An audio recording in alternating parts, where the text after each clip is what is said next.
we've actually got a shark alarm on the top of the drone that we can activate and start playing and evacuate some water. That's only if it's really close to beach users. If they're, say, 400 meters away from swimmers, we'll actually contact the lifeguards and lifesavers to inform them that, hey, there's a shark. This is its proximity to swimmers, and this is the direction it's swimming. You're listening to the Drone Radio Show podcast, the show about drones and the people who use them for business, fun, and research. Hosted by Randy Goers.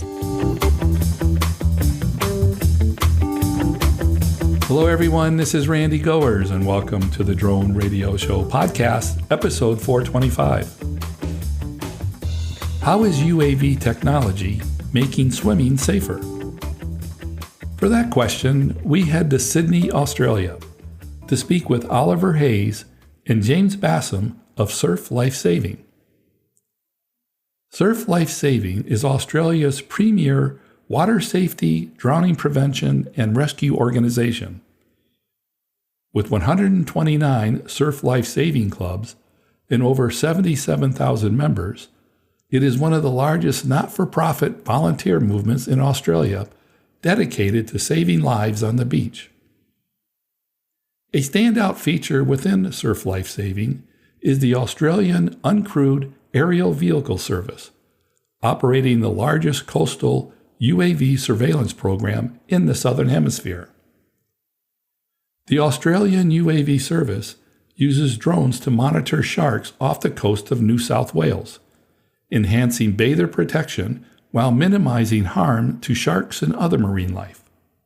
Oliver is Surf Life Saving's Chief Remote Pilot and Capability Coordinator. He oversees regulatory compliance and brings a wealth of experience since joining the organization in 2020. Oliver's dedication to the UAV industry earned him a finalist spot for the Remotely Piloted Aircraft Professional of the Year at the Australian Aviation Safety Awards in 2023. James is the Australian UAV Service Operations Manager for Safety and Compliance. With a background in crewed aviation and roles as a commercial pilot, flight instructor, and head teacher of aviation, James leads the operational delivery team. He has spearheaded numerous projects to enhance the capabilities of the Australian UAV service. In 2023, Surf Life Saving introduced long-range drones to monitor the coastal waters of New South Wales. This cost-effective, non-invasive technology has been successful in ensuring the safety of swimmers and surfers while minimizing the impact on marine life. The public response has been overwhelmingly positive, with increased confidence in water safety where UAVs are deployed. In this episode of the Drone Radio Show, Oliver and James discuss Surf Life Savings, the use of drones to monitor sharks, and the evolution of Australia's long-range UAV coastal monitoring program. But before we hear from Oliver and James, I want to stress that your support is the heartbeat of my podcast. Every episode is crafted with you in mind, and your generous donations ensure I can keep delivering the content you love. Whether it's the price of a coffee or a more substantial contribution, every bit helps to defray the cost of production. Donate today and be a vital part of the podcast's continued journey to greatness. And for a limited time, donate $100 or more and receive an official Drone Radio Show coffee mug. To donate, go to droneradioshow.com/donate. And if you can, please subscribe to the podcast on your favorite platform and leave a nice review and rating on iTunes. It really helps improve the podcast ranking among the many thousands of active podcasts today. And by the way, if you have a great story about the use of drones that you'd like to share in a podcast, contact me at randy@droneradioshow.com. So let's learn how drones are being used to save lives through shark monitoring with Oliver Hayes and James Bassam of Surf Life Saving. Let's pick up the interview where I ask Oliver and James to introduce themselves. My name's Oliver Hayes, or everyone calls me Ollie. I'm the current Surf Life Saving Services Chief Remote Pilot and Capability Coordinator, and that covers for all of Surf Life Saving's operations in the state of New South Wales and Australia.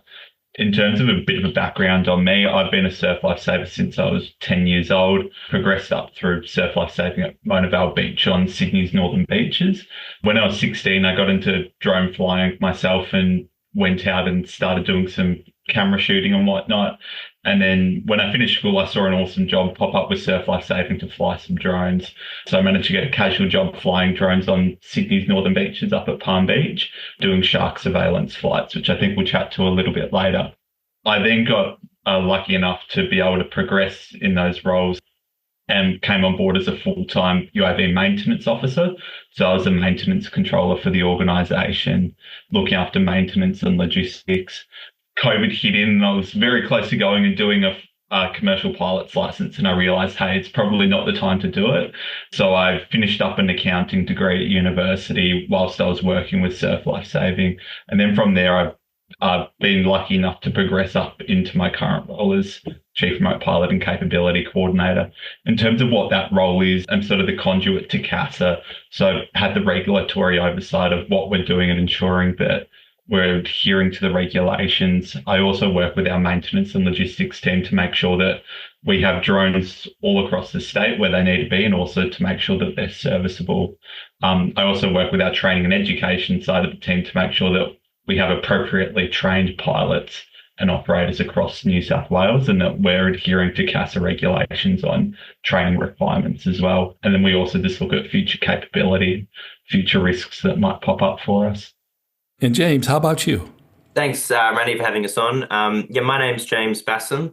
I have a commercial flight instructor background, and I was a head teacher of aviation before coming across to Surf Life Saving New South Wales and the Australian UAV service only a couple of years ago. I mainly came across to support with the policy regulations and the development of our team, and as a project manager for our long-range UAV project, which I'll touch on in a little bit. And I'm currently now the operations manager of the operations delivery team, with a big focus on safety and compliance as well. What is Surf Life Saving, and how does it relate to the Australian UAV service? The Australian UAV service is an operational unit under Surf Life Saving New South Wales.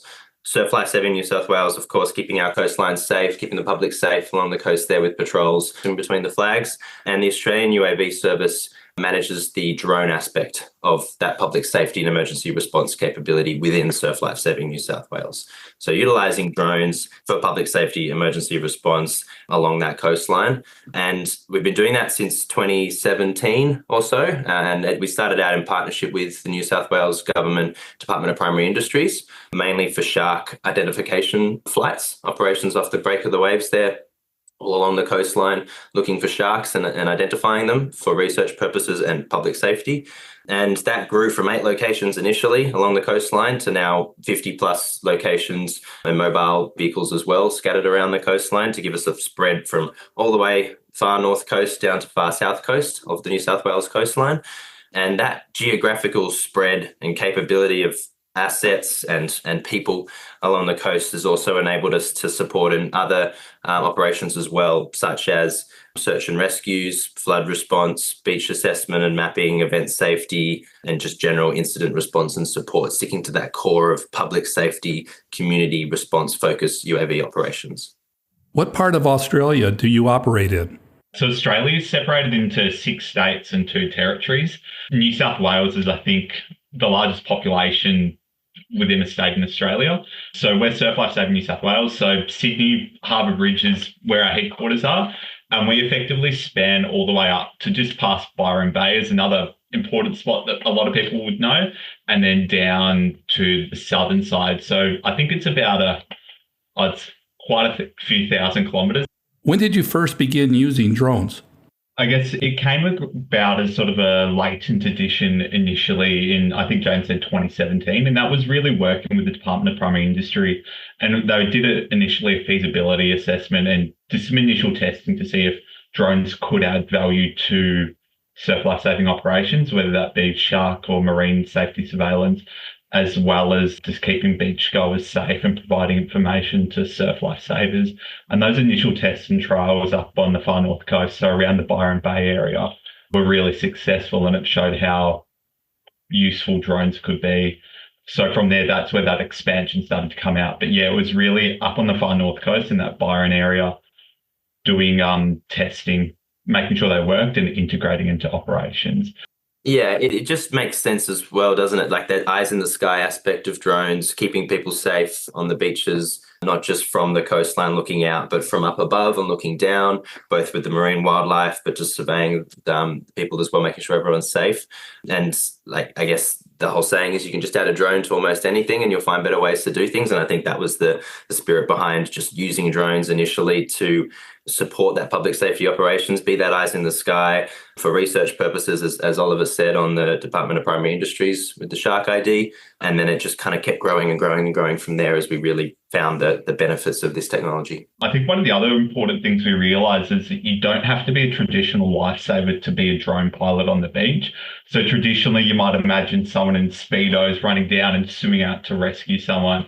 And that's traditionally what a lifesaver's been, is someone who's had to go in the water to conduct a rescue. So has this level of fitness or competency in the surf. And what we've realised is that now you don't necessarily have to do that. You can be part of a team as a drone pilot and conducting these flights to gather information. So we found there's a whole new membership and pilot category that we can pull from Australian demographics, because you don't have to have those competencies in the ocean necessarily. And off the back of that, we work very closely with the patrol lifeguards on the beach as well. So the UAV team is that eyes in the sky who relays and works very closely with the patrol lifeguards on the beach through radio, face-to-face, verbally as well. So it's a whole joint effort to keep the public safe and community safe on the coast. How are the UAVs used? I think the core focus for us is to provide that additional situational awareness to our lifesavers and lifeguards. So pretty much every beach has either lifesavers or lifeguards at the beach. And our core focus is to provide that situational awareness and information into them. So whether that be the sharks in the water and informing them, and then they can make a decision to close a beach, or identifying grips in the water. And then there's additional sort of capabilities that we can provide, such as search and rescue. So we sort of have our proactive side of patrolling, where we've got a drone up every 20 minutes on a beach doing proactive flights to look for sharks, look for other hazards in this ocean. And then we also have a reactive capability where it's responding to an incident that's happened. So that might be a search and rescue. So over the last couple of days, we've had drones at some search and rescues up and down the coast, providing that responsive capability and working with New South Wales Police to do a search and rescues. And you mentioned that the drones fly at 20-minute intervals. How often are the drones in the air? During school holiday period specifically, we do 2 20-minute flights an hour. Our drones have a bit more capability to fly a bit long, but we find that's a good balance, and that works with New South Wales DPI to get good coverage. And Randy, just to give you some stats from the last year, if you're interested, we did over 11,000 flight hours over the last financial year. We did over 42,000 flights, individual flights. And yeah, we have a casual staff base of over 200. We have a volunteer network as well of over 150, and a UAV fleet of over 200 as well, just spread along the coast there. So yeah, that's a big benefit. And that's what kind of sets us apart is that there's people and resources and infrastructure of surf life saving spread along the entire coastline, and having that capability there ready to respond to incidences as they arise. And again, that core focus is community support, public safety at the end of the day. How many shark sightings were made last year via the drones? There was over 400 over the course of the year, shark sightings. And that's not necessarily near people either, though. That's off the break of the waves where our drones are operating as they're just swimming past. What happens when a drone spots a shark? Our drones are patrolling up and down the beach and they come across a shark. Big one is firstly proximity to swimmers. If there's no swimmers in the ocean, then it's a completely different thing. If there's a dangerous shark species, so that could be a great white shark, a tiger shark, or a bull shark within 200 meters of beach users, we've actually got a shark alarm on the top of the drone that we can activate and start playing, and that evacuates the water. That's only if it's really close to beach users. If they're, say, 400 metres away from swimmers, we'll actually contact the lifeguards and lifesavers to inform them that, hey, there's a shark. This is its proximity to swimmers and this is the direction it's swimming. And then they can use that information to make a decision on whether they wish to evacuate the water or whether they'll keep the beach open. But typically once we see a shark, we'll get the drone over it. We might reduce height or we might stay at that altitude. And then lifeguards or lifesavers will launch either an inshore rescue boat or a jet ski and will actually shepherd that shark out of the proximity to surfers and swimmers or other beach users. How easy is it to spot a shark using the drone? Pretty easy. I think in 2017, when we first started out, it was a lot more difficult to spot sharks, and that's just how technology's evolved over time. Now it's very straightforward to be able to differentiate between a shark and seaweed or another object. We do find on days where there's a bit more water pollution, so maybe after a week of heavy rain, seeing through the water column can become a little bit more difficult. And typically you can still see a shark. It might just be a bit more difficult to differentiate the species. So you might have a black-tip whaler and a great white shark, and they can be a little bit difficult to distinguish between the two of them when the water's a bit murkier, because there's some identifying features that you're looking for. There's some really good information online that the New South Wales Department of Primary Industries has put up that goes through how to identify the different species of sharks, and especially those 3 target/dangerous shark species. But yeah, I've seen a couple up at Palm Beach, and it's amazing what you can see through the water column on a clear day. It is amazing that they are quite easy to spot, that shape of the shark underneath. The skill of it comes in identifying the actual species, as Ollie touched on. And that's what our pilot crew have just been trained to do and what they bring with their experience over the number of years that we've been doing it now. That ability to identify the type of shark, know where it's heading, and then enact, as Ollie mentioned before, all those steps that we go through once we identify a shark, how we report it, how we activate the countermeasures as well. And that's where that training really kicks in at that point. You can spot the object, but it's knowing what to do from there. One of the more difficult things when you see a shark is they can be moving fairly quickly through the water, and you can't use a waypoint flight or something to that effect because they're moving so randomly.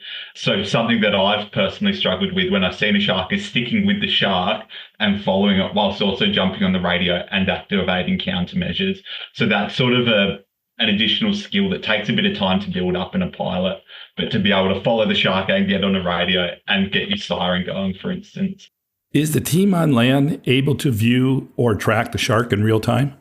So typically what we do is, so me as a pilot, I'll be flying the drone and conducting surveillance flights, and I won't have another lifeguard or lifesaver with me. However, as soon as I see a shark, I'll let them know, and they'll typically come over and look at the screen with me, and they'll be looking through the vision that I'm seeing. For search and rescues and longer sort of incidents, we actually typically live stream all our search and rescues through a live streaming software. So for instance, earlier this year, our drones were flying at mid-north coast of New South Wales, and the drone spotted a boat that capsized going through a bar, and we had live streaming set up in the background, and within about 3 minutes we had live footage from 800 k's up the coast, and we were able to get information on what was going on, and we could then get the decision makers at police and marine rescue to task assets to go and help those people out. How do the weather conditions along the Australian coast affect the type of drone and the training used in the program? I think the weather conditions across the New South Wales coast, A, it can be really hot over summer, and B, it's also, like at the moment, we've had a stack of rain recently. In terms of training our pilots, all our operators and pilots go through firstly a program called our Operator Induction Program, which is an in-house training program delivered over 2 days, and that allows anyone to become qualified to fly drones for surf life saving. In addition to that, you can go do a remote pilot's license, which is a CASA level course, and that's a 5-day course. And then on the days after that, we train our volunteers and staff up how to operate to the beach conditions. So on a hot summer's day, we'll continue doing our flights, but there's some little mindful ones like not leaving your batteries out in the sun, leaving them inside in a cool environment. On wet and windy days, we typically can't fly with our workhorse drones that we have across the state, but that's something we've worked with contract partners and surf lifesavers who know our capability levels.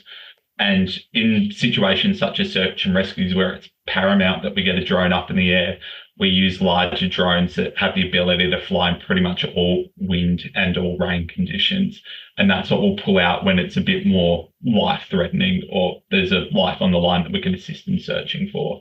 And then the only other one I touched on earlier is in heavy rain and when there's a lot of water runoff, water clarity can sometimes change, especially around mouths of rivers and estuaries.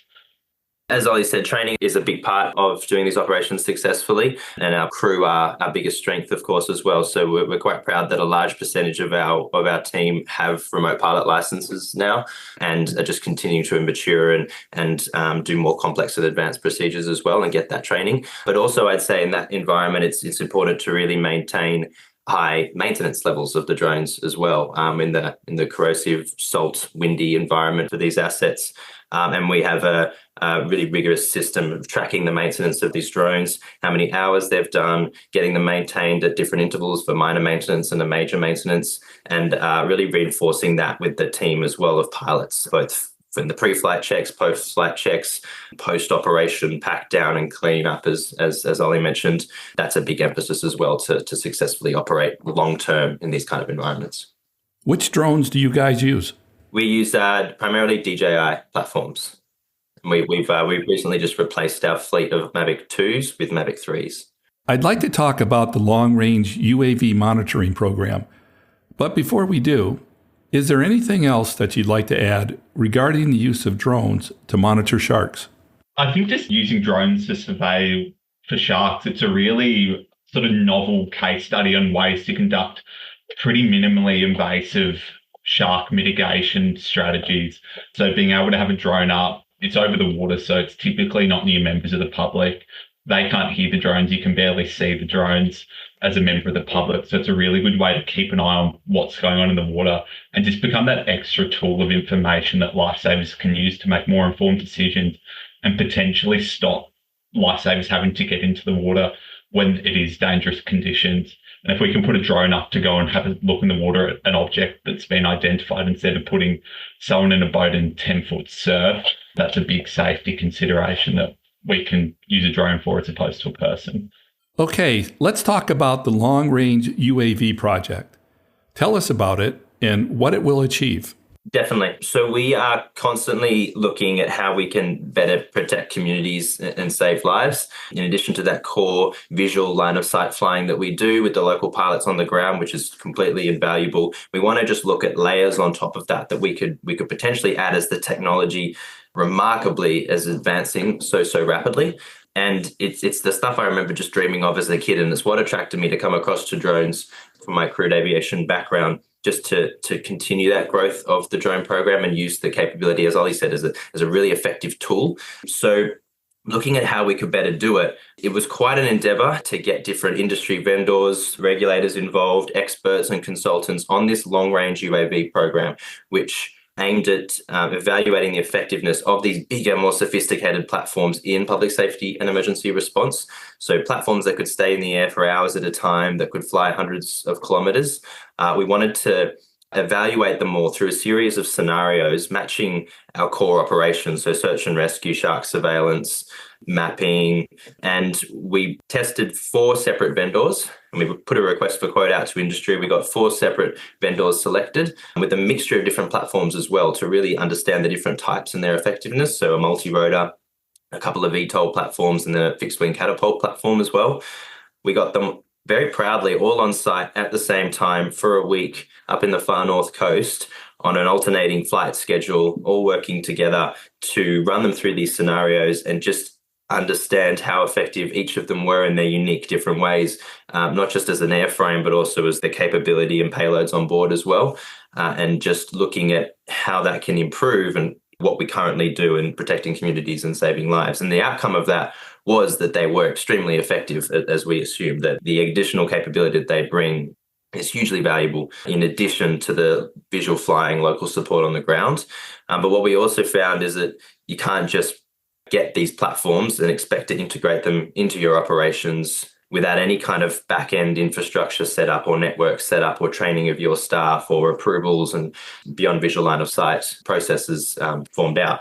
So the next phase of this project, having learned everything we did in the first phase with the trial, is now to build out that infrastructure and build out that network and train the staff in these more advanced complex operations to have that beyond visual line of sight network to integrate these longer range platforms into down the line. We're taking incremental steps to do that, and that's what we're currently deep in at the moment with this project is looking at the drone in a box technology as well as one of those incremental steps for long range, in the sense of remotely operating these drone in the box capabilities from a remote operations center at our headquarters. And in doing that, building out that network, building out that infrastructure and communications and training of the staff to be able to operate these drone box platforms remotely along the coastline from our headquarters. And once we've built some really valuable experience around that, understand how we can use these platforms better in these different locations, got some approvals in place, got the training of the staff at a really effective level, then the plan is to look at just continually improving that and integrating these long-range platforms into that beyond visual line of sight network and just keep on looking how we can better do what we do in protecting communities. Is there a schedule for rolling out the program? Yes. So at the moment, that first step is the drone in the box. And we are at the moment developing a prototype to trial that capability, something that's not just the drone in the box itself, but something that has capabilities built in to a bigger system, including remote radio and security camera footage, perhaps ADS-B capabilities as well, backup power sources, all that kind of additional capability to really make an effective tool in addition to the actual drone in the box capability itself. And that's the first step, because in doing that, that'll build out the network, that'll build out the communication side of things back to headquarters. And that's what we're currently deep in the process of doing. In terms of timelines, that'll probably take us towards the end of the year to really get that up and running, get it tested out in the field, working with our remote operations center at Belrose and just getting some runs on the board in that regard. And then we'll see how that goes. And then, as I said, the technology is rapidly advancing, and we are proudly on that cutting edge of it and trying to keep up with it and stay ahead of the technology. And to, again, coming back to that core purpose, we're driven by just helping communities and saving lives. So it's a very easy one to just want to keep advancing. So trying to stay ahead of that is the goal. So we'll see where this drone in the box capability takes us, but the bigger goal is these longer range platforms eventually as well, integrated, all as a layered solution. And really important to emphasize that, to have the people on the ground visual flying, perhaps a drone in a box capability, and then a longer range capability as well, and that beyond visual network that we hope to develop. And that's the goal, to keep pushing. Is the plan to focus on a single station, or will the trial involve several stations? The long-term dream is multiple, and the plan for this current trial is more than one, at least two at this stage. We'll see how far we can get with the development of this first prototype at the moment. But the plan is to just to do it safely as well. So to be controlled in how we roll these out at very select locations.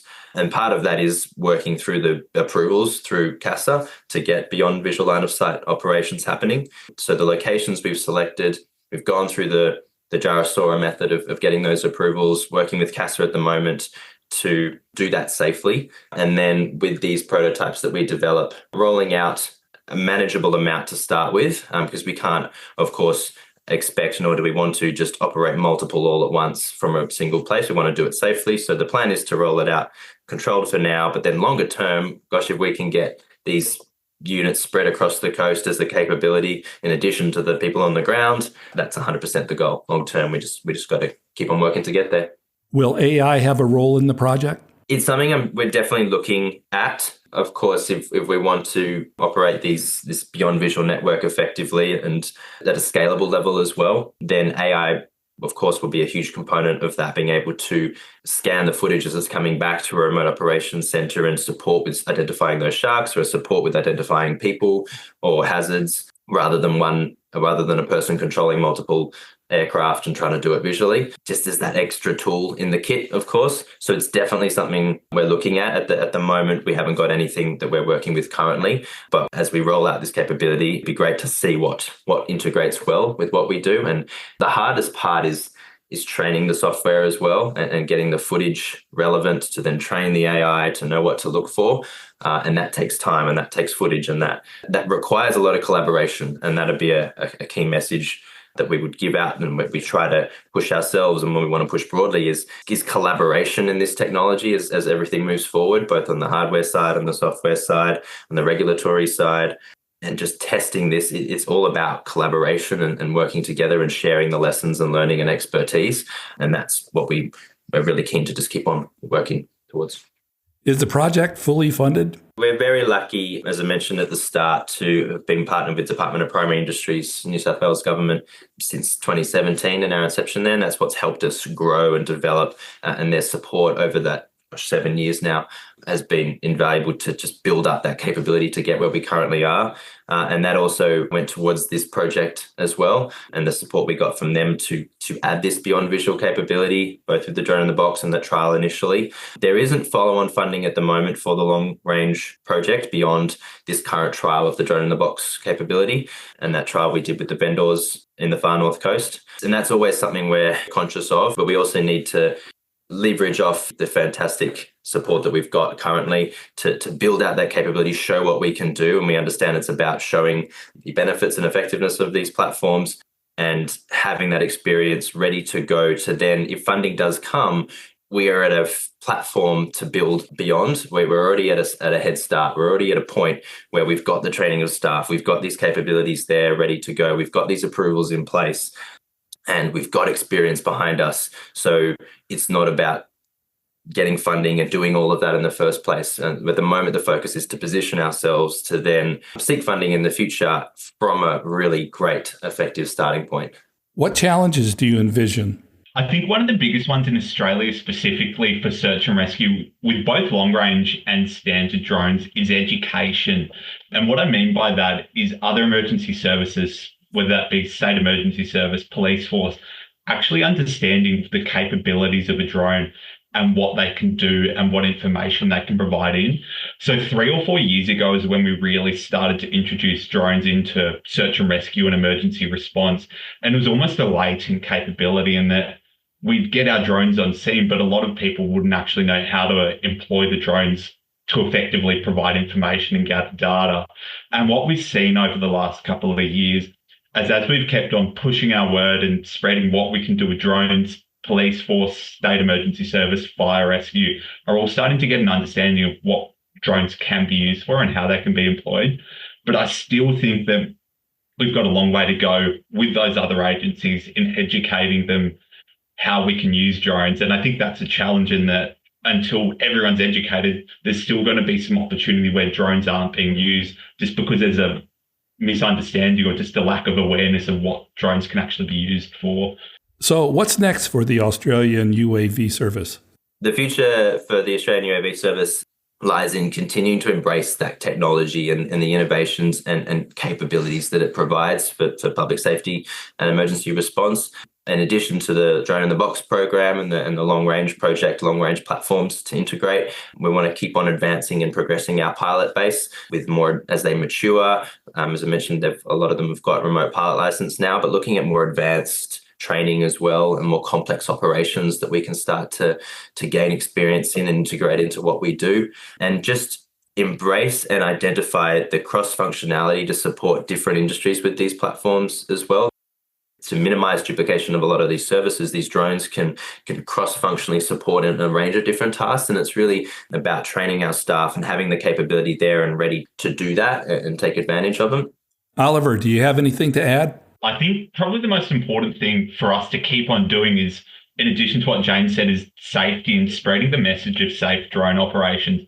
Because ultimately we have 400 pilots and operators that might just come and fly drones with us on the weekends and have other jobs or careers in the drone industry. And we're hopefully training those 400 people, and hopefully more and more every year, to be able to use drones safely and abide to CASA regulation. And as an addition to that, we're at the beach. We're in a very public spot flying drones, and we have a lot of public interactions about educating how to safely operate drones. And I think by that education for safe drone use, it's going to impact us longer term, in that it'll make it easier, hopefully, to get some of those approvals because the industry as a whole is operating safely. And I think the other important one, as James mentioned earlier, is collaboration. It's working with industry partners and others that are doing similar things to work and progress forward.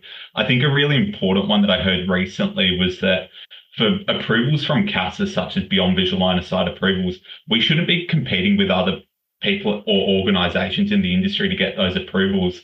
We should be working together to get those approvals and sharing the knowledge that we gain from that. And then where we might then go differentiate is how we use those approvals to deliver our specific services. But I think collaboration is the other important one to keep moving on and working towards. And I think there's really great collaboration already within the Australian drone industry. It's actually over 2,000 kilometers. And for any American listeners, it's over 1,000 miles, 1,300 miles in length from the north of New South Wales down to the south of New South Wales along that coastline. And that's where a lot of the population live in Australia, along the coasts there. And for my final question, guys, what message would you like to leave regarding the future of the drone industry? The message within our team and that we will push broadly is one of optimism, commitment, and collaboration, as we've emphasized a bit throughout this interview. Thanks, Randy. The future undoubtedly involves drones as a standard tool for public safety and emergency response. The capability is simply invaluable and only going to get better. So we encourage as a message to industry to not only keep on embracing these revolutionary capabilities they provide and learning as we go, but also to collaborate, to share the lessons, expertise and resources as step by step we work our way forward. I love the saying, if we want to go further, we go together. And these platforms, as I mentioned, have incredible cross-functionality to support so many industries and minimize duplication of services across the board. So it's important to find an alignment of goals and for everyone to collaborate, be it industry regulators, funding bodies, to integrate the platform safely into the airspace and foster that innovation and continue the growth that's waiting to be unlocked there. I think internally, in terms of surf life-saving, drones is such an important tool, as I mentioned earlier, that can keep lifesavers safe ultimately and provide more information. So if we can avoid putting lifesavers into dangerous or strong surf conditions to investigate a submerged object and instead put a drone up, that's such a game changer in terms of safety and keeping our people safe.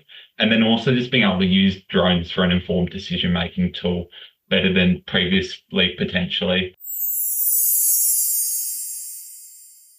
That's it for episode 425 of the Drone Radio Show. I hope you enjoyed hearing from Oliver Hayes and James Bassam of Surf Life Saving. I want to thank Oliver and James for taking the time to speak with me. If you want to learn more about Surf Life Saving or want to connect with Oliver or James, check out the webpage at sls.com.au. If you like the Drone Radio Show, then please subscribe and share. Write a glowing review on iTunes. And if you're able, donate to keep the podcast going. Go to droneradioshow.com/donate. And thanks for listening. Your support means a lot to me, and I hope you'll listen to more episodes of the Drone Radio Show podcast. You hear how others are using drones for business, fun, and research. For the Drone Radio Show, I'm Randy Goers. This has been the Drone Radio Show podcast. More information on today's show can be found on our website at www.droneradioshow.com. If you're using drone technology for business, fun, or research and would like to share your experience on the show, please visit our website and fill out a guest appearance application. And don't forget to follow us on your favorite social media channels.